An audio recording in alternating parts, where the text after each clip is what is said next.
do versículos 1 ao 3, diz assim o texto: A palavra do Senhor veio a Jonas, filho de Amitai, com essa ordem: vá depressa à grande cidade de Nínive e pregue contra ela, porque a sua maldade subiu até a minha presença.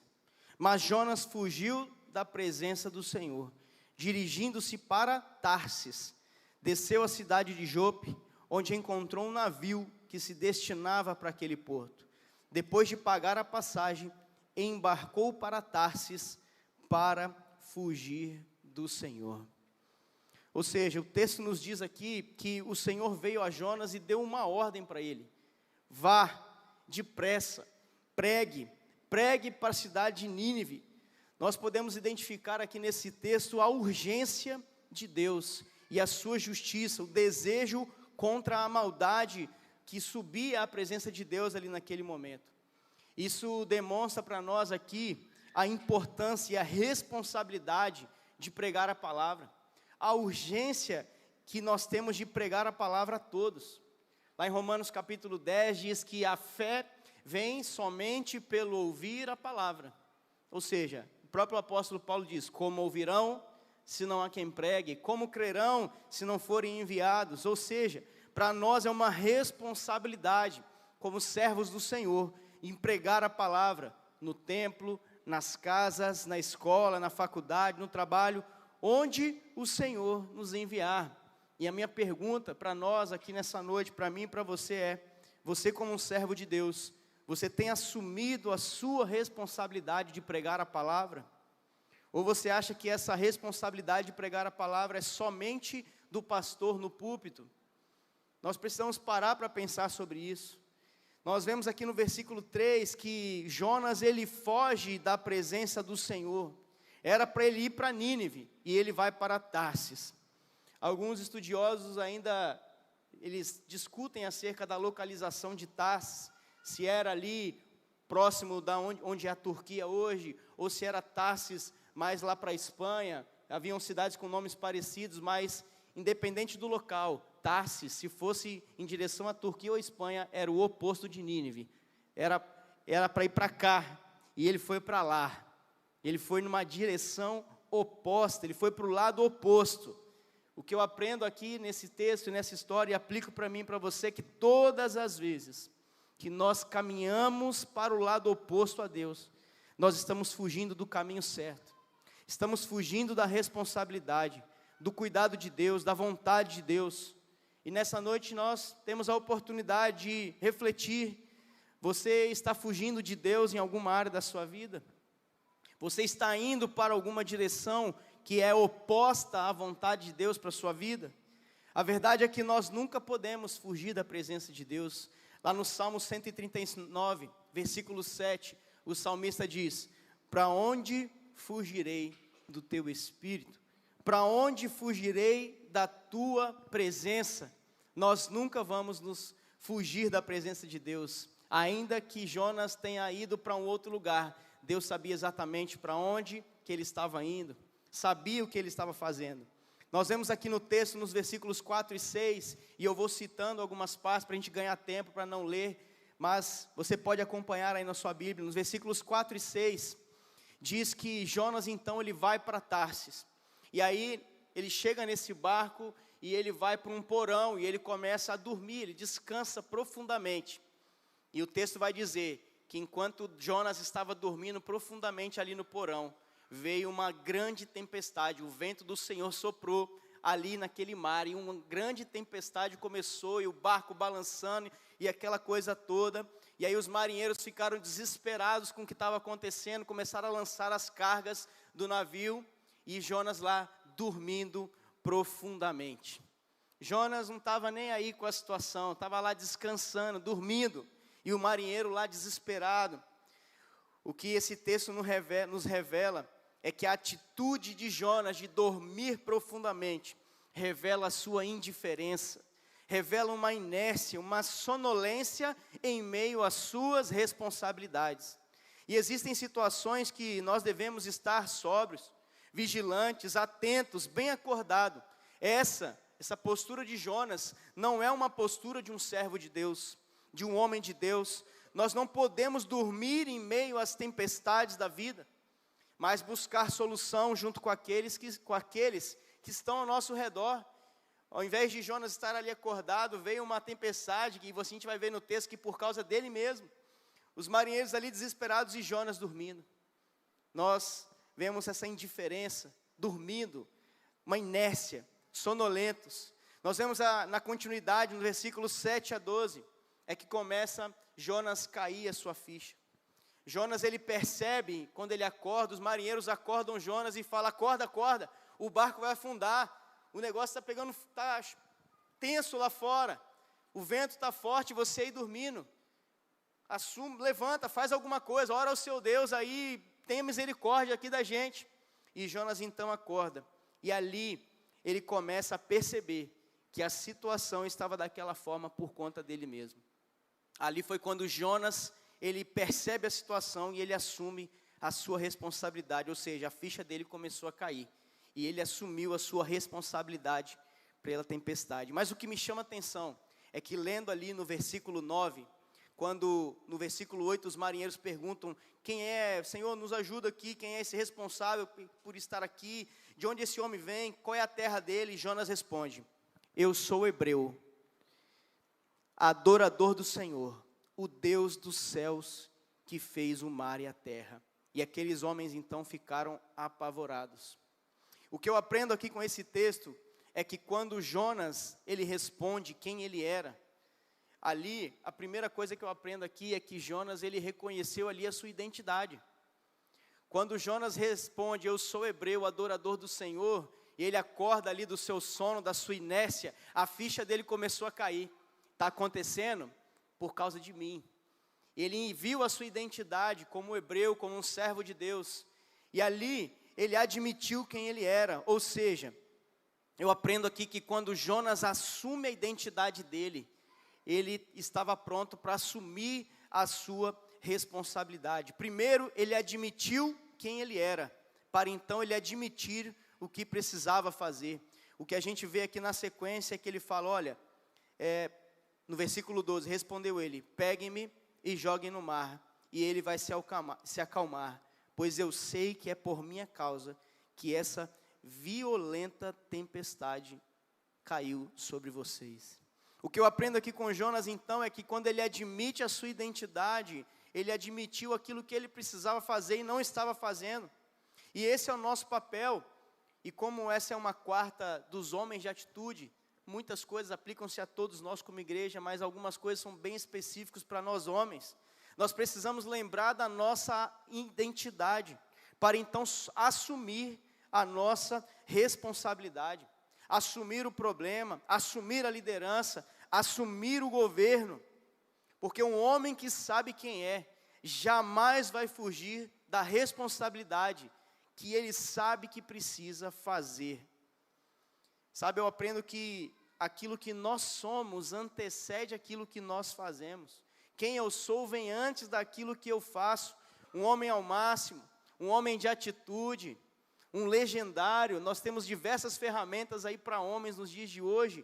Um homem ao máximo, um homem de atitude, um legendário sempre assume as suas responsabilidades, sejam elas familiares, ministerial, profissional, financeira. Nós como homens precisamos assumir a nossa identidade e então assumir a nossa responsabilidade. Nós precisamos entender isso. Nos versículos 13 ao 17, nos mostra que depois que Jonas assumiu a sua responsabilidade, sabe o que aconteceu? Ele é jogado no mar e a tempestade parou a tempestade. Ou seja, eu aprendo aqui com Jonas que tem tempestades na nossa vida que não vão passar enquanto nós estivermos caminhando na direção contrária a Deus e a sua vontade. Enquanto Jonas não se posicionou, assumiu a sua identidade, assumiu a responsabilidade pelo que está acontecendo, a tempestade não parou. Só parou quando ele foi jogado ali no mar. Tem coisas na nossa vida que estão acontecendo por conta de algum desajuste, por conta de permissão do Senhor, algo a ser tratado em nós, ou apenas por omissão nossa mesmo. Enquanto nós não reconhecemos a nossa identidade e assumimos a responsabilidade, a tempestade continua. Mas no versículo 15, quando Jonas foi jogado no mar, o mar parou, ou seja, não era para Jonas estar naquele navio. A gente leu isso no texto, não era para ele ir para Tarsis, era para ele ir para Nínive, não era para ele estar naquele navio. Ou seja, Deus usou uma circunstância para que Jonas voltasse para o caminho que Deus queria que ele fosse. E eu aprendo e aplico para nós aqui, Cacheta. Qual é a situação na nossa vida que nós precisamos talvez ser jogados do navio? Qual é a situação na nossa vida que Deus vai permitirmos passar para que essa tempestade passe? Qual a postura, qual é a ação que nós temos sido omissos talvez? Qual o posicionamento nós precisamos tomar?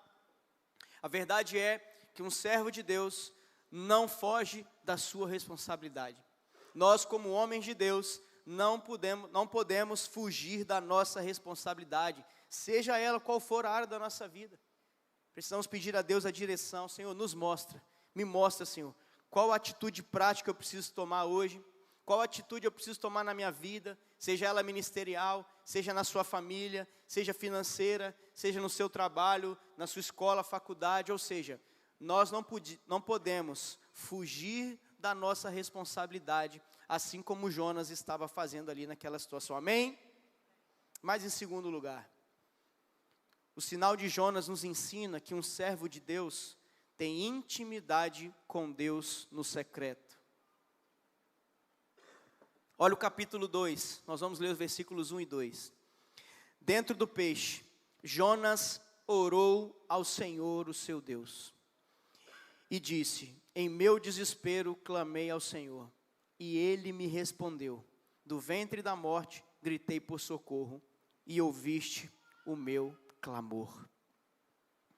No capítulo 2 a gente já vê um outro cenário, onde Jonas ele tinha então, quando Deus tira Jonas daquela situação, e volta Jonas então ali para a terra firme. Nós vemos aqui que Jonas estava 3 dias e 3 noites naquele peixe. E o texto diz que ele ora ao Senhor. Ou seja, Jonas então voltou, já estava no processo de voltar para o lugar onde ele não poderia ter saído. Jonas estava se voltando para o Senhor. Eu aprendo, queridos, que existem situações que acontecem na minha e na sua vida, para nos levar de volta para o lugar secreto, nos levar de volta para um posicionamento. Se não fosse essa tempestade e a desobediência de Jonas, ele não teria voltado para o lugar secreto. Se Deus não intervisse, Jonas ia seguir embora, para Tarsis, ia estar lá até hoje, ia estar lá, tranquilo, dormiu de boa, o barco balançando, ele lá dormindo, mas a circunstância levou Jonas para o lugar secreto. Queridos, vou contar um pedaço de um testemunho pessoal. Quando Deus me deu essa palavra, isso foi em abril de 2023, olha como é que são as coisas, né? Como é que eu agir de Deus. Foi em abril de 2023, em um tempo com Deus, que Deus falou comigo acerca do livro de Jonas. E eu costumo, sempre que Deus fala comigo, faço esboços, né? Como esse aqui, ó, vou usar como exemplo. Isso é um esboço. É desse jeito mesmo. Quando Deus fala, a gente pega o primeiro papel que vem na frente, né, pastor? E a gente sai anotando. Essa aqui é uma mais recente, mas o de 2023 está lá, num espacinho que eu sempre guardo lá, tem uma sacola lá que eu guardo todas as minhas anotações dos meus sermãos. Em 2023 eu estava vivendo um processo na minha vida, como Jonas. Eu estava fugindo do meu chamado. Eu tinha passado por uma situação, um relacionamento, um fim de um relacionamento, passando por um processo de depressão, muita coisa acontecendo na minha vida, e eu estava fugindo daquilo que Deus tinha para mim. Eu havia falado assim com a minha mãe na época, eu lembro, já até testemunhei uma vez sobre isso aqui, vou falar bem rapidamente. Falei: mãe, nunca mais quero ser pastor, não quero mais saber disso, vou ficar na minha, não vou perder minha fé, vou visitar a igreja, ficar quietinho sentado no banco. Aí Deus me fez conhecer logo uma igreja chamada Atitude. Ou seja, sentar no banco eu não iria, né? Uma igreja com esse nome, né, Cacheta? Não tem como ficar sentado no banco. E aí, quando foi em 2023, o Senhor começou um processo na minha vida, onde eu estava passando por uma transformação, vida de trabalho, muita coisa acontecendo, uma transição, e eu não estava entendendo muita coisa que estava acontecendo na minha vida. Por que eu estou dizendo isso? Porque eu aplico isso para o meu testemunho pessoal, quando Deus falou no meu coração que eu estava como Jonas. Eu tinha que me posicionar para Deus fazer aquilo que Ele queria na minha vida. Enquanto eu não me posicionei, enquanto eu não me coloquei diante do Senhor, e no tempo a sós com Deus, reconhecer que eu precisava dEle, na dependência dEle, muita coisa não aconteceu, a tempestade ainda estava passando na minha vida. Mas à medida que eu fui entendendo, eu fui me arrependendo, eu fui orando ao Senhor, eu fui buscando a Deus, exatamente como aqui, quando Deus, lendo o capítulo 1, quando eu cheguei no 2 e fiz a oração, Deus falou no meu coração: você precisa voltar para o lugar de onde não deveria ter saído. E aí Deus começou um processo de restauração na minha vida. Primeiro, no lugar secreto. Porque primeiro, quando Deus quer nos honrar de uma forma pública e não para a nossa glória, Ele primeiro tem que te forjar no secreto. Deus não vai fazer nada com você no público antes dele fazer algo com você no secreto. E aqui foi quando eu comecei a entender. E se você continuar lendo, nos versículos 2 ao 6, Jonas, ele começa um processo de clamor, de desespero, de profundo arrependimento, de submissão, de dependência, de temor. Se você ler as palavras que Jonas fala aqui: jogaste-me nas profundezas, no coração dos mares, correntezas formavam um turbilhão, fui expulso da tua presença, as águas agitadas me envolveram, um abismo me cercou. Ele usa expressões como sepultura, como abismo, ou seja, cada vez mais Jonas precisava buscar do Senhor. E é dessa forma que o Senhor quer que nós nos acheguemos a Ele, com o coração quebrantado e contrito.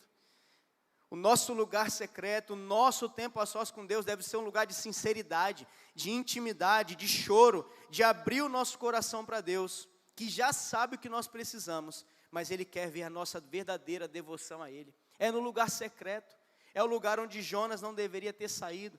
Nos versículos 4 ao 6, Jonas reconhece que ele estava afundando, longe da presença de Deus. Ele fala: eu afundei cada vez mais, fui afundando, até chegar aos fundamentos dos montes, a terra embaixo, cujas trancas me aprisionaram para sempre. Jonas foi entendendo que enquanto mais ele se afastava de Deus, mais ele fugia de Deus, na verdade ele estava mais era afundando. E eu aplico isso na minha e na sua vida. Quanto mais longe de Deus, mais você vai afundar. Quanto mais longe de Deus, mais a tempestade vai piorar. Quanto mais longe de Deus, mais afunda, mais coisa ruim acontece com a nossa vida. O que não quer dizer que quando nos aproximamos dele não vamos ter dificuldades, mas significa que nas dificuldades ele vai nos suprir.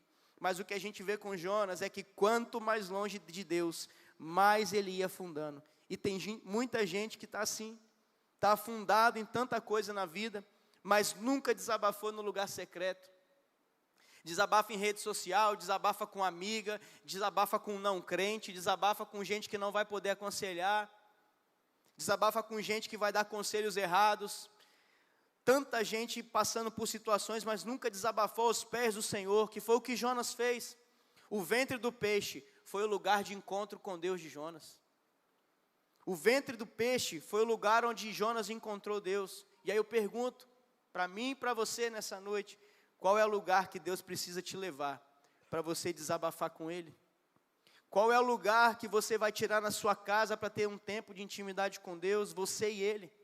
Qual foi a última vez que você teve esse tempo de intimidade com Deus, de choro, de arrependimento, de clamor? Mas hoje, o Senhor te trouxe aqui, para você ter mais uma oportunidade que Ele está dando, de você ouvir uma palavra com essa, para você voltar para mais perto dEle. Que é o que Jonas acontece nos versículos 7 ao 9 do capítulo 2. Quando ele começa, o texto diz que, ele fala assim: a minha vida já se apagava, mas eu me lembrei de Ti, Senhor. A minha oração subiu a Ti, ao Teu santo templo. Aqueles que acreditam em ídolos desprezam a misericórdia. Ou seja, Jonas se lembrou do Senhor e a sua oração subiu. Mas no versículo 8 tem algo que me chama a atenção, quando Jonas fala de ídolos inúteis, aqueles que adoram ídolos inúteis. Ou seja, eu aprendo aqui com Jonas que tem coisa na nossa vida que se torna um ídolo. O que é um ídolo? Tudo aquilo que rouba o lugar de Deus.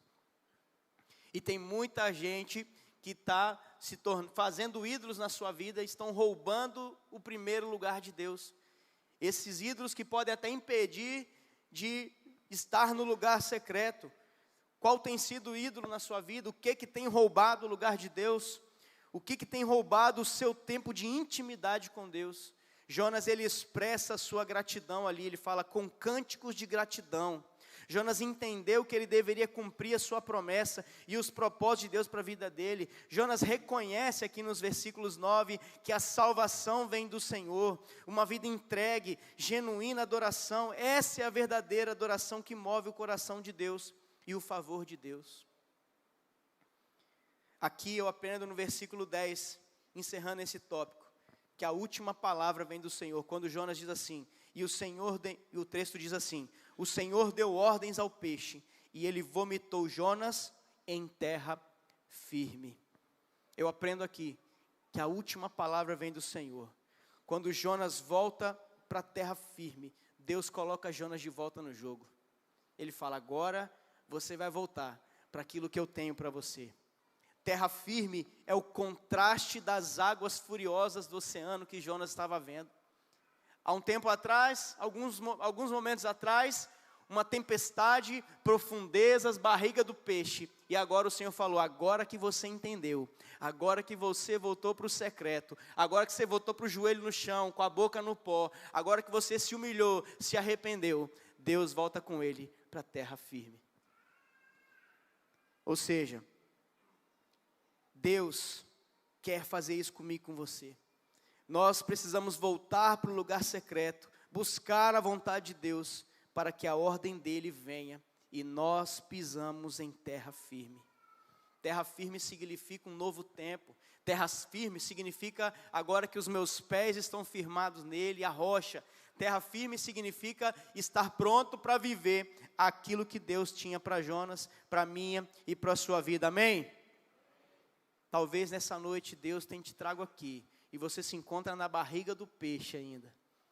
Mas a palavra do Senhor diz, se você entender o processo, entender o momento, entender o que eu estou fazendo, vai chegar o momento em que você vai estar em terra firme. Amém?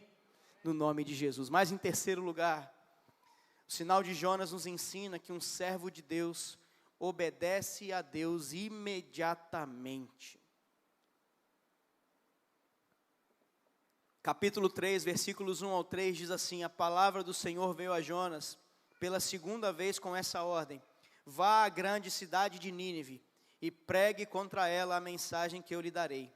Jonas obedeceu a palavra do Senhor e foi para Nínive.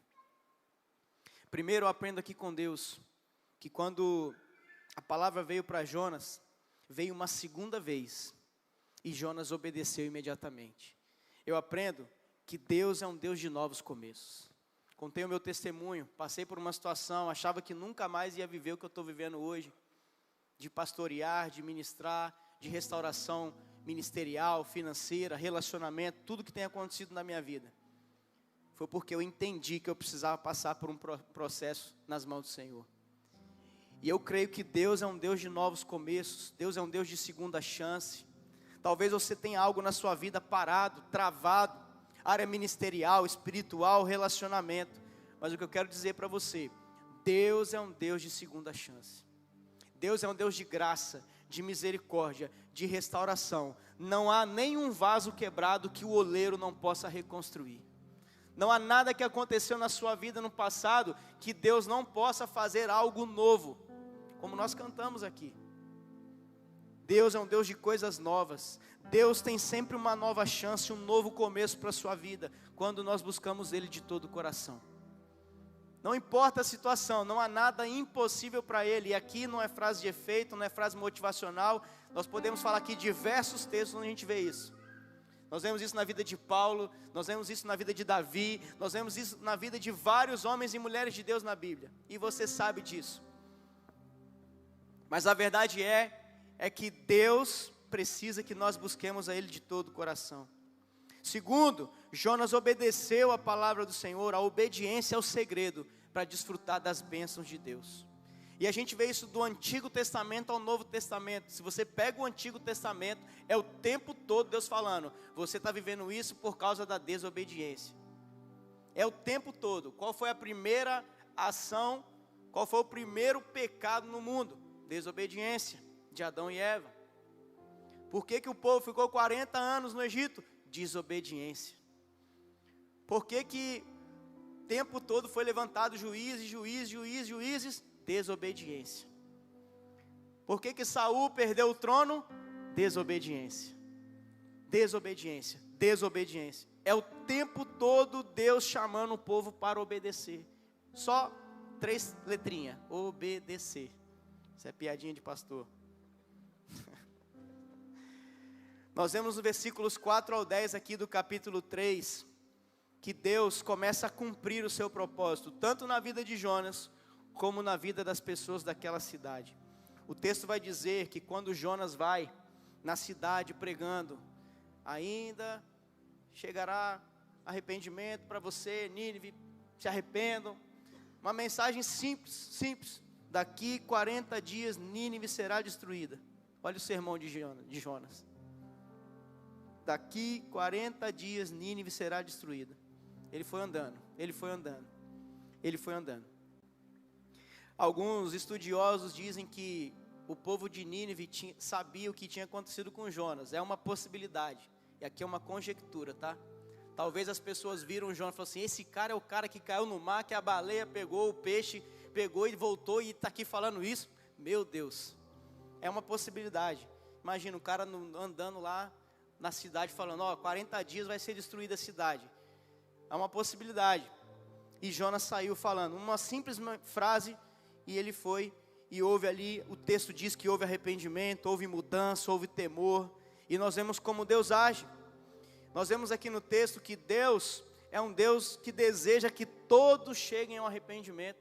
E isso é confirmado lá em 2 Pedro, capítulo 3, versículo 9, que o apóstolo diz: o Senhor não demora em cumprir a sua promessa, como julgam alguns. Ao contrário, Ele é paciente com vocês, não querendo que ninguém pereça, mas que todos chegam ao arrependimento.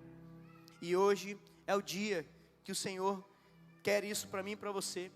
Talvez hoje seja o dia do seu arrependimento, o dia que você, assim como esse povo, assim como essa cidade precisa ser alcançado pela graça de Deus. É dia de arrependimento, é dia de mudança de vida, seja para salvação, ou seja algum arrependimento, algum posicionamento que você precisa ter na sua vida, como homem, como mulher, familiar, ministerial. Hoje é um dia em que Deus fala que deseja que todos nós cheguemos a um arrependimento.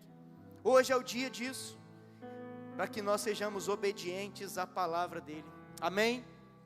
Mas em último lugar, para a gente encerrar, o sinal de Jonas nos ensina que um servo de Deus não age de forma emocional e egoísta. Capítulo 4, nós vamos ler do versículo 1 ao 4. Jonas, porém, ficou profundamente descontente com isso e enfureceu-se. Ele orou ao Senhor: Senhor, não foi isso que eu disse que ainda estava, quando ainda estava em casa? Foi por isso que eu me apressei em fugir para Tarsis. Eu sabia que o Senhor era misericordioso e compassivo, paciente, cheio de amor, que promete castigar, mas depois se arrepende. Agora, Senhor, tira a minha vida, eu imploro, porque para mim é melhor morrer do que viver. E o Senhor respondeu para Jonas: você tem alguma razão para essa fúria?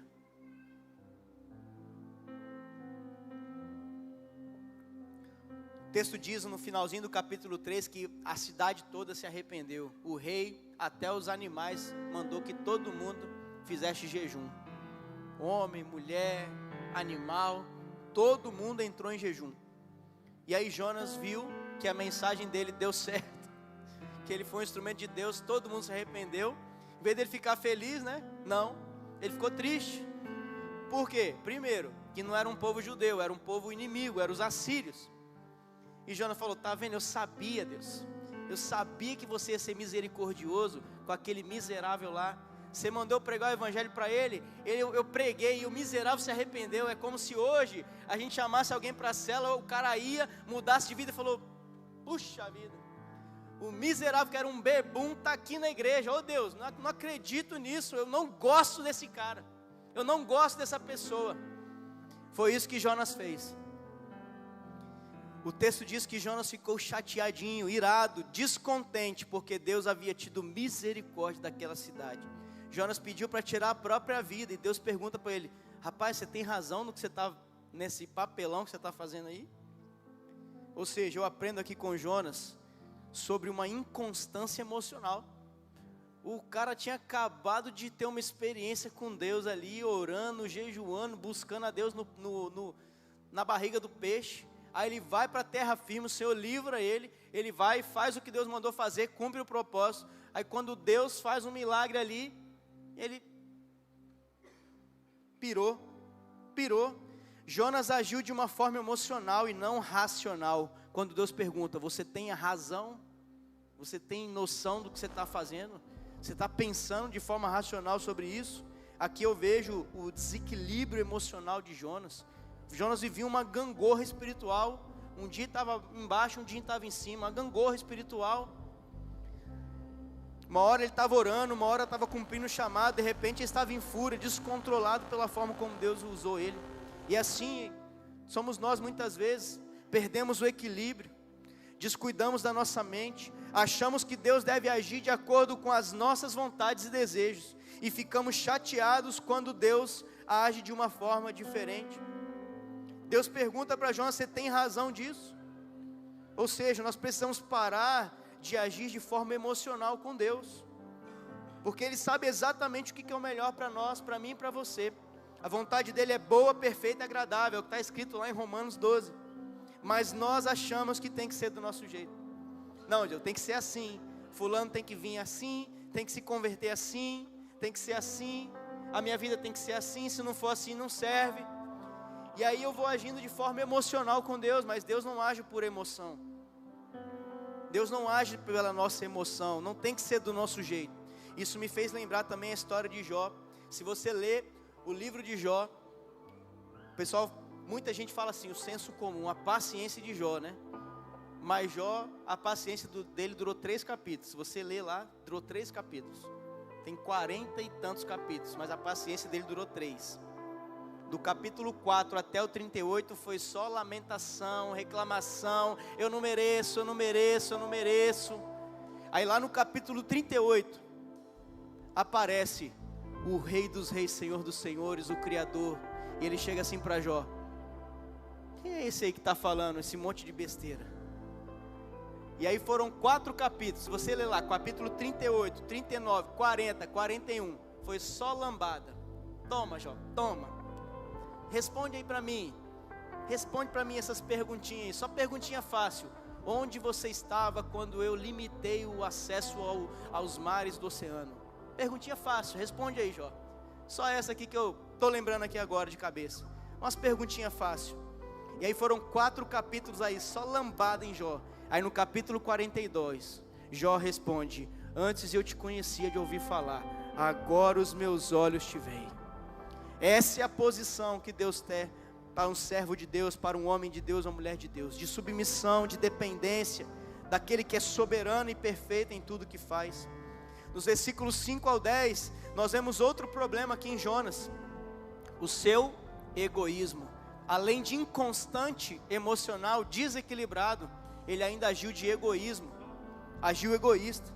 Deus pergunta para ele de novo no versículo 9: você tem razão para esse papelão que você está fazendo? Agora o papelão foi por causa de uma planta. Ele sentou no lugar, Deus fez crescer uma planta que fez sombra nele. Aí no outro dia a planta foi, morreu. Aí Jonas ficou de novo: ah não, é melhor ter morrido de novo. Eu tinha uma planta, agora não tenho mais nada. Reclamando, inconstante, desequilibrado. Aí Deus fala: você vai ficar assim por causa de uma planta? Você tem mais compaixão de uma planta? Aí no versículo 10 veio outra lambada em Jó: você tem mais misericórdia de uma planta do que com 120 mil pessoas numa cidade, Jó? Você acha que é assim que eu ajo, Jó? Jonas, aí já mudou o personagem.